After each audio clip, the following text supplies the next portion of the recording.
கிறிஸ்துக்குள் எனக்கு பிரியமானவர்களே, இந்த தவக்காலத்தில் 3ஆம் வாரத்திலே புதன்கிழமைக்கு நாங்கள் கால் பதிக்கின்றோம்.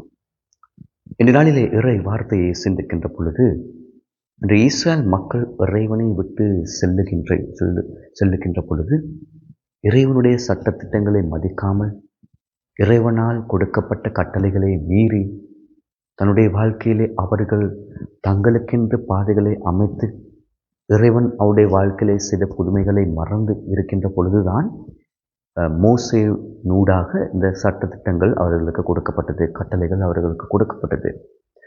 மாறாக இந்த சட்டத்திட்டங்கள், கட்டளைகள் இவற்றை பாரமாக எண்ணாமல் அதிலே காணப்படுகின்ற நற்குணங்களை ஏன் இஸ்ரேல் மக்களுக்கு புரிந்து கொள்ள முடியாமல் இருந்தது?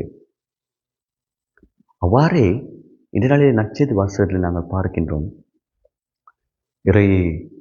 மறை தூதர்கள், பொது நிலையர்கள், பரிசேயர்கள் இவர்கள் இறைவனுடைய இயேசுனுடைய செயல்களை கண்டு அவர்கள் எண்ணியது என்னவென்றால், இவர் இயேசு இறைவனால் கொடுக்கப்பட்ட இந்த கட்டளைகளை மீறி அவருக்கு எதிராக செயல்படுகின்றார் என்று சிந்தி, இவர் இதனை முறியடிக்க அல்லது இவற்றை அவர் ஒழித்துவிட வந்திருக்கின்றாரா என்று கேள்வி எழுப்புகின்ற பொழுது இயேசு சொல்லுகிறார், நான் இவற்றை ஒழிக்க வல்ல, மாறாக இதை அழிப்பதற்கு நான் வரவில்லை, மாறாக இதனை பூர்த்தி செய்வதற்காக, பூர்ணப்படுத்துவதற்காக நான் வந்திருக்கின்றேன் என்று அவர்களுக்கு சொல்கிறார்.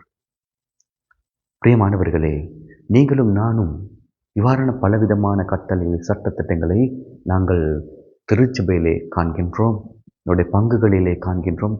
இவ்வாறு இது காணப்படுவது உங்களையும் என்னையும் சரியான வழிக்கு கொண்டு செல்வதற்காக உருவாக்கப்பட்டவை. மாறாக எங்களுடைய வாழ்க்கையை ஒழிப்பதற்கோ அல்லது எங்களுடைய வாழ்க்கையை தீய வழியில் கொண்டு செல்வதற்கோ அல்ல.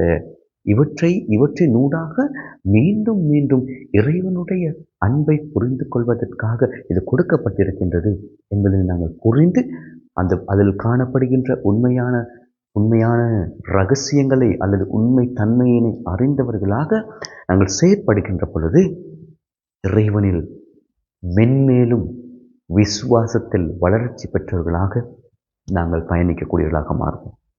எனவே இந்த வரப்பிரசாதங்களை தரும்படி இந்த நாளிலே நாங்கள் மன்றாடுவோம்.